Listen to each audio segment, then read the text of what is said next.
Bismillahirrahmanirrahim. Assalamu alaikum. I am Khwaja Mohsin Inam. Students, this is going to be the last lecture of exercise 6.4.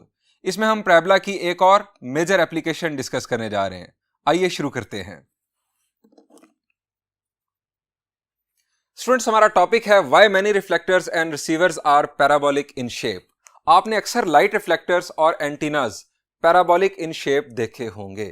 Students, हम discuss करने जा रहे हैं कि वो कौन सी पैराबोला की प्रॉपर्टी है कि जिसकी वजह से ये रिफ्लेक्टर्स और एंटीनाज पैराबोलिक इन शेप बनाए जाते हैं. स्टूडेंट्स, दोनों अगर रिफ्लेक्टर है या एंटीना है, दोनों के पीछे बुनियादी तौर पर प्रॉपर्टी एक ही है, और वो प्रॉपर्टी क्या है मैं आपको रिफ्लेक्टर की मदद से एक्सप्लेन करता हूं. स्टूडेंट्स, रिफ्लेक्टर जब पैराबोलिक रिफ्लेक्टर होगा, अगर हमारा लाइट सोर्स फोकस पर होगा तो उस लाइट सोर्स से निकलने वाली तमाम लाइट रेज पैराबोला के साथ हिट होने के बाद जब रिफ्लेक्ट होती हैं तो एक्सिस ऑफ पैराबोला के पैरेलल रिफ्लेक्ट होती हैं. इस प्रॉपर्टी की वजह से जो लाइट रिफ्लेक्टर्स हैं उन्हें सर्च लाइट्स के अंदर इस्तेमाल किया जाता है. स्पेशली सर्च लाइट्स के जो रिफ्लेक्टर्स होते हैं वो पैराबोलिक इन शेप होते हैं. स्टूडेंट्स, यही जो प्रॉपर्टी है वो एंटीनाज के लिए यूज की जाती है, लेकिन वहां पर क्या हो रहा होता है कि रेज आती हैं parallel to axis of parabola. अब जब वो parallel to axis of parabola आती हैं तो पैराबोला के साथ हिट होने के बाद वो तमाम रेज कन्वर्ज हो जाती हैं फोकस ऑफ पैराबोला पर. अब फोकस ऑफ पैराबोला पर हमने डिवाइस प्लेस की होती है जो उन तमाम रेज को कलेक्ट कर लेती है. आइए स्टूडेंट्स, अब हम थ्योरम की मदद से डिस्कस करते हैं कि ये जो प्रॉपर्टी है ये बुनियादी तौर पर है क्या. स्टूडेंट्स, ये है हमारा problem number 9 of exercise 6.4. Show that the tangent at any point P of parabola makes equal angles with the line PF and the line through P parallel to the axis of parabola, F being focus. The angles are called respectively angle of incidence and angle of reflection. इस statement को समझने के लिए दोबारा मैं आपको दिखा रहा हूं लाइट रिफ्लेक्टर. स्टूडेंट्स, हमारे फोकस पर है इस वक्त लाइट सोर्स, और लाइट सोर्स से निकली एक रे. ये लाइट सोर्स से एक रे मैं आपको दिखा रहा हूं, ये निकली, इसने हिट किया पैराबोलिक रिफ्लेक्टर को, और देन जैसे कि मैंने अभी आपको प्रॉपर्टी बताई, ये जो रे है ये जब रिफ्लेक्ट हुई तो एक्सिस ऑफ पैराबोला के पैरेलल रिफ्लेक्ट हुई. अब स्टूडेंट्स, अगर जिस पॉइंट पर इसने हिट किया है, लाइट रे ने हिट किया है पैराबोलिक रिफ्लेक्टर को, अगर हम उस पॉइंट को पॉइंट ऑफ टेंजेंसी मानकर एक टेंजेंट ड्रॉ कर दें, तो स्टूडेंट्स अब यहां पर पॉइंट से लेकर फोकस तक जो लाइन सेगमेंट बन रहा है इसका एक एंगल बन रहा है टेंजेंट के साथ, हम इसे एंगल ऑफ इंसिडेंस का नाम देते हैं, और दूसरी तरफ जो रे रिफ्लेक्ट हुई है उसका एंगल बन रहा है टेंजेंट के साथ, हम इस एंगल को एंगल ऑफ रिफ्लेक्शन का नाम देते हैं. स्टूडेंट्स, ये एंगल ऑफ इंसिडेंस और एंगल ऑफ रिफ्लेक्शन ये हमेशा बराबर होते हैं फॉर पैराबोलिक रिफ्लेक्टर, और यही चीज बेसिकली एंटीना के लिए है. वहां पर एंगल ऑफ इंसिडेंस दूसरी तरफ आ जाता है और एंगल ऑफ रिफ्लेक्शन इस तरफ आ जाता है. आइए स्टूडेंट्स, इसे मैथमेटिकली प्रूफ करते हैं, यानी हम साबित करेंगे कि ये दो एंगल्स आपस में बराबर होते हैं पैराबोलिक रिफ्लेक्टर के लिए. स्टूडेंट्स, इस थ्योरम को साबित करने के लिए मैंने एक सिंपलेस्ट पैराबोला कंसीडर किया है जिसका वर्टेक्स है ओरिजिन पर और जो राइट वर्ड ओपन है. आप जानते हैं कि ऐसे पैराबोला का फोकस होता है a,0. स्टूडेंट्स, फर्ज करें कि इस फोकस पर एक लाइट सोर्स है. अब हमने अभी पैराबोला की प्रॉपर्टी पढ़ी कि जब फोकस पर होगा हमारा लाइट सोर्स तो निकलने वाली तमाम रेज एक्सिस ऑफ पैराबोला के पैरेलल रिफ्लेक्ट होती हैं. ये मैंने एक लाइट रे यहां पर ड्रॉ कर दी. अब स्टूडेंट्स, इस लाइट रे ने पैराबोला को इस पॉइंट पर हिट किया, हमने इसको नाम दे दिया पॉइंट P का. इसके कोऑर्डिनेट्स हैं x1, y1. अब स्टूडेंट्स, ये लाइन सेगमेंट PF इस टेंजेंट के साथ, इस पॉइंट को पॉइंट ऑफ टेंजेंसी मानकर हमने टेंजेंट ड्रॉ कर लिया. ये लाइन सेगमेंट PF इस टेंजेंट के साथ जो एंगल बना रहा है हम इसे नाम देते हैं एंगल ऑफ इंसिडेंस का. और ये जो हमारी लाइट रे रिफ्लेक्ट हुई, इस रिफ्लेक्टेड रे के साथ टेंजेंट का जो एंगल बन रहा है ये एंगल है हमारे पास एंगल ऑफ रिफ्लेक्शन. स्टूडेंट्स, हम एंगल ऑफ इंसिडेंस को नाम दे देते हैं θ1 का, और एंगल ऑफ रिफ्लेक्शन को नाम दे देते हैं θ2 का. अब स्टूडेंट्स, ये कोई जरूरी नहीं है कि यही एंगल ऑफ इंसिडेंस है, यही एंगल ऑफ रिफ्लेक्शन है. अगर हम इसे एंटीना फर्ज कर लें तो उस सूरत में ये रे आ रही होगी parallel to axis of parabola, और उस सूरत में ये एंगल ऑफ इंसिडेंस होगा और ये एंगल ऑफ रिफ्लेक्शन होगा. रिफ्लेक्ट होने के बाद वो इस फोकस पर लगी हुई डिवाइस में रिसीव होगी। इस वक्त हमारे पास जो प्रॉब्लम की स्टेटमेंट है उसके मुताबिक ये हमारे पास है एंगल ऑफ इंसिडेंस और ये है एंगल ऑफ रिफ्लेक्शन। स्टूडेंट्स, हमने इन दो एंगल्स को इक्वल साबित करना है। पैराबोलिक रिफ्लेक्टर केस में या पैराबोलिक एंटीना केस में ये दोनों एंगल्स हमेशा बराबर होते हैं। अब स्टूडेंट्स, सवाल यह है कि हम इन्हें बराबर कैसे साबित करेंगे। स्टूडेंट्स, हमें इन दोनों एंगल्स की वैल्यूज मालूम करनी होंगी। अब ये एंगल्स हैं क्या? स्टूडेंट्स, ये भी एक स्ट्रेट लाइन सेगमेंट है और ये एक स्ट्रेट लाइन है। दो स्ट्रेट लाइंस के दरमियान एंगल है θ1। इसी तरह θ2 भी दो स्ट्रेट लाइंस के दरमियान एंगल है। Angle between two straight lines हमने फाइंड आउट करना सीखा था चैप्टर 4 के अंदर। स्टूडेंट्स, चैप्टर 4 में हमने सीखा था कि अगर हमें दो लाइंस के दरमियान एंगल मालूम करना है तो हमें उन दोनों स्ट्रेट लाइंस की स्लोप मालूम करनी होगी।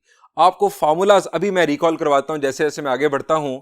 हमें ये जो रिफ्लेक्टेड रे है, अगर हम इसे नाम दे दें एल का, इसकी स्लोप चाहिए, then P F line segment की स्लोप चाहिए और इसके अलावा हमें इस टेंजेंट की स्लोप चाहिए। जब हमारे पास ये तीनों स्लोप्स मौजूद होंगी तो हम ये दोनों एंगल्स मालूम करने के काबिल होंगे। तो स्टूडेंट्स, हम इसकी वर्किंग है वो स्टार्ट करते हैं।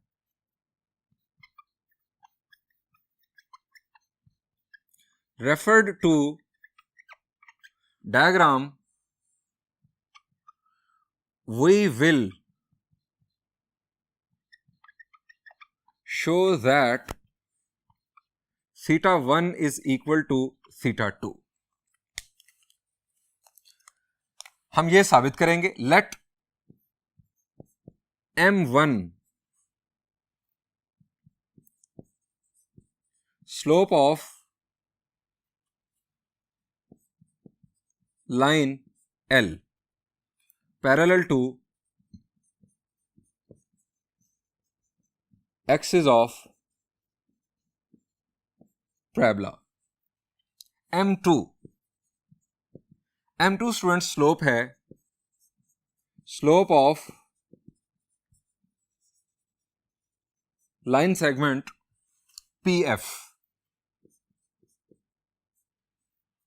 m3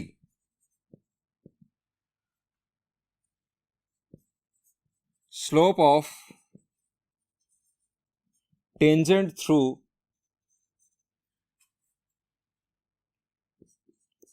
Px1, y1, इस पॉइंट से गुजरने वाले टेंजेंट की स्लोप। स्टूडेंट्स, हमने ये तीनों स्लोप्स मालूम करनी है। फर्स्ट स्लोप की बात करते हैं, m1।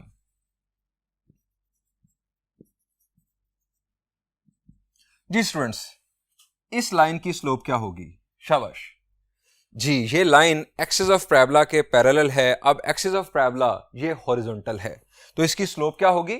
हॉरिजॉन्टल लाइन की स्लोप हम जानते हैं 0 होती है। m1 is equal to 0। Reason, line is parallel to axis of parabola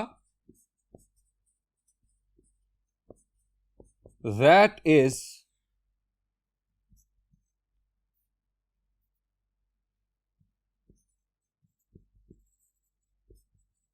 horizontal।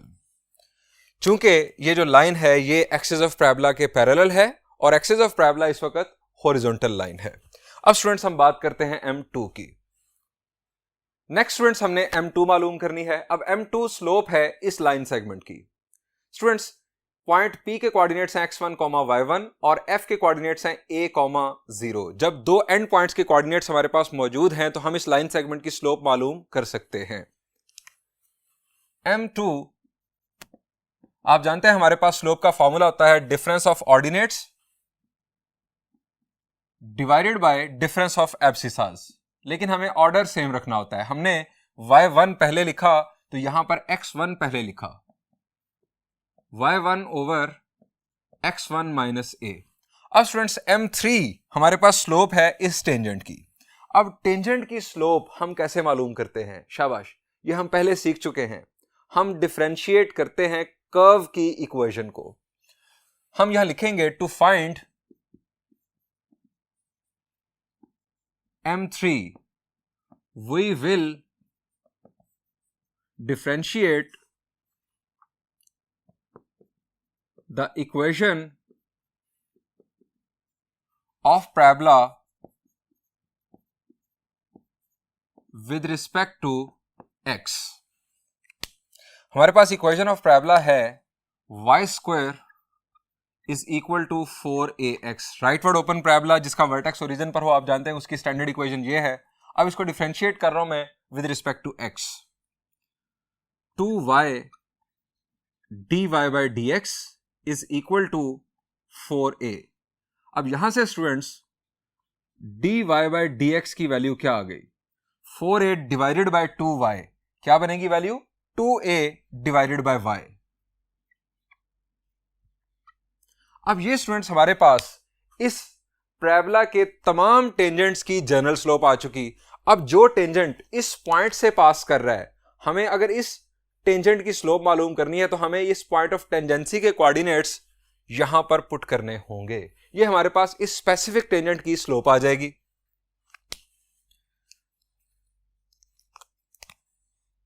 M3 हमारे पास बुनियादी तौर पर है derivative eight point x1 y1. अब इस डेरिवेटिव के अंदर हमने y की जगह पर y1 पुट कर देना है. x यहां पर है ही नहीं जिसकी जगह पर हम x1 पुट करते हैं, सो यहां पर आ जाएगा 2a ओवर y1. अब ये स्टूडेंट्स आ गई हमारे पास M3. हमारे पास तीनों स्लोप्स आ चुकी हैं. अब हमने θ1 और θ2 मालूम करना है.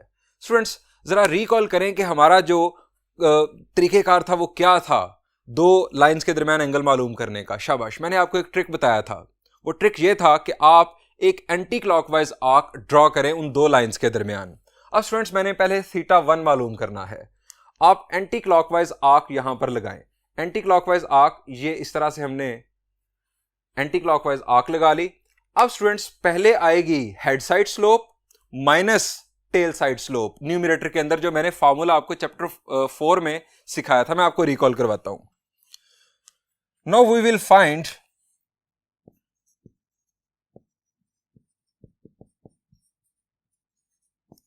θ1. अब हमारे पास फॉर्मूला होगा tangent of θ1 is equal to, anti clockwise जब आप आर्क लगाएंगे तो हेड साइड की स्लोप पहले. अब हेड साइड की स्लोप पीएफ लाइन सेगमेंट की स्लोप जो है वो है m2 माइनस टेल साइड की स्लोप बाद में. अब टेल साइड हमारे पास है m3 over 1 plus m2 into m3. ये स्टूडेंट्स हमारे पास है θ1 मालूम करने के लिए फॉर्मूला, और ये कंसेप्ट हमने डिस्कस किया था चैप्टर 4 के अंदर. अब स्टूडेंट्स हम यहां पर वैल्यूज पुट करेंगे. Tangent θ1 is equal to m2 की स्टूडेंट्स हमारे पास वैल्यू क्या है? ये स्टूडेंट्स हमारे पास m2 की value y1 over x1 minus a minus m3 की वैल्यू हमारे पास है स्टूडेंट्स 2a ओवर y1. ये हमारे पास m3 की वैल्यू.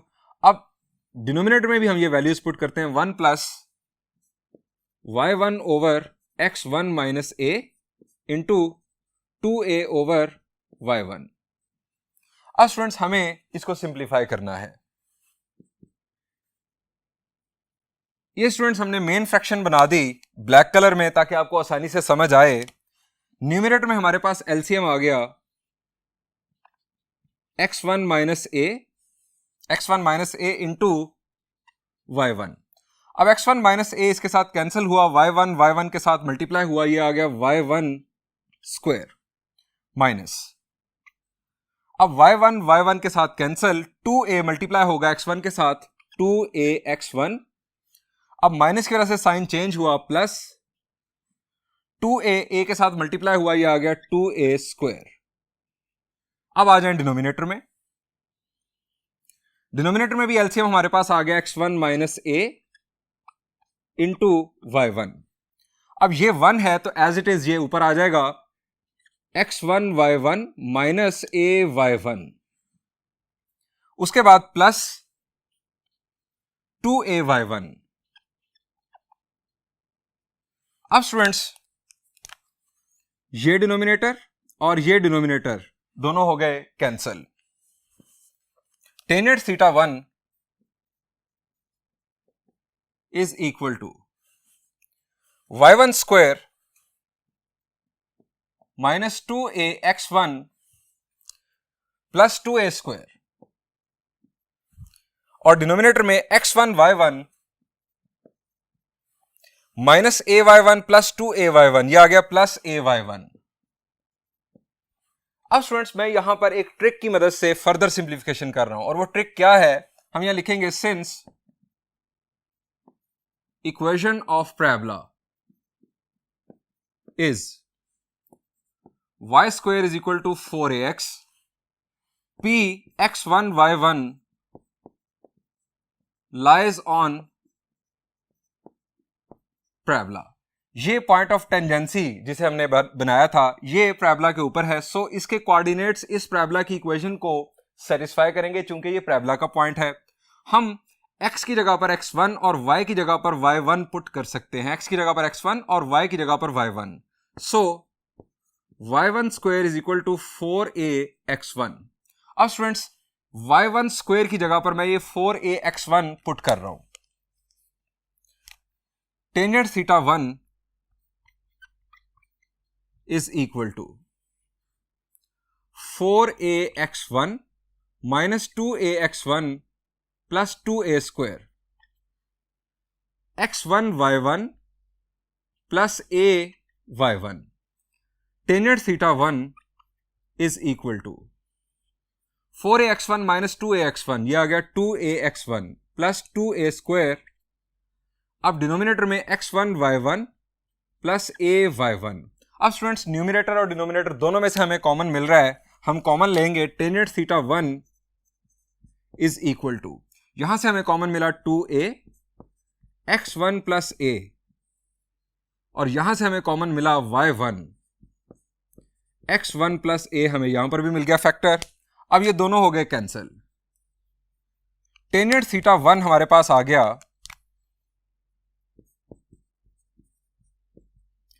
2a over y1। यहां से स्टूडेंट्स थीटा 1 की वैल्यू आ गई tangent inverse 2a over y1। इसको स्टूडेंट्स नाम दे दें 1 का। ये स्टूडेंट्स हमारे पास वैल्यू आ गई थीटा 1 की। अब हम बात करेंगे थीटा 2 की। स्टूडेंट्स ये है हमारे पास थीटा 2। अब यहां पर भी हम एंटी क्लॉकवाइज आर्क लगाएंगे। ये स्टूडेंट्स हमने एंटी क्लॉकवाइज आर्क लगाई, इसका मतलब है कि tangent theta 2 will be equal to m3। ये हमारी इस टेंजेंट की स्लोप है m3 minus m1 over 1 plus m3 into m1। m3 और m1 इसकी वैल्यूज हमारे पास मौजूद हैं, हमें जस्ट वैल्यूज पुट करनी है और हमें थीटा 2 की वैल्यू मिल जाएगी। Tangent theta 2 is equal to m3 minus m1 over 1 plus m3 into m1। Tangent theta 2 is equal to, अब m3 की स्टूडेंट्स वैल्यू हमारे पास है 2a over y1 minus m1 की वैल्यू थी 0, 1 plus 2a over y1 into 0।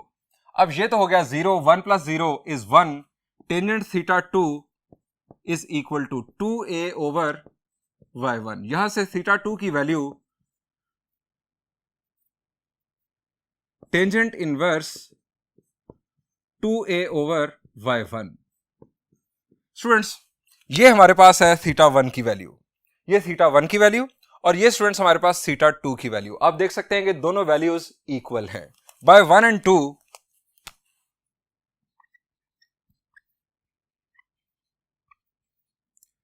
we have theta 1 is equal to theta 2. That is to say, angle of incidence is equal to angle of reflection. Students ये हमें prove करना था। Students, यहां पर ये lecture and हुआ और इसके साथ ही एक्सरसाइज 6.4 का भी इख्तिताम हुआ। Thank you and Allah Hafiz.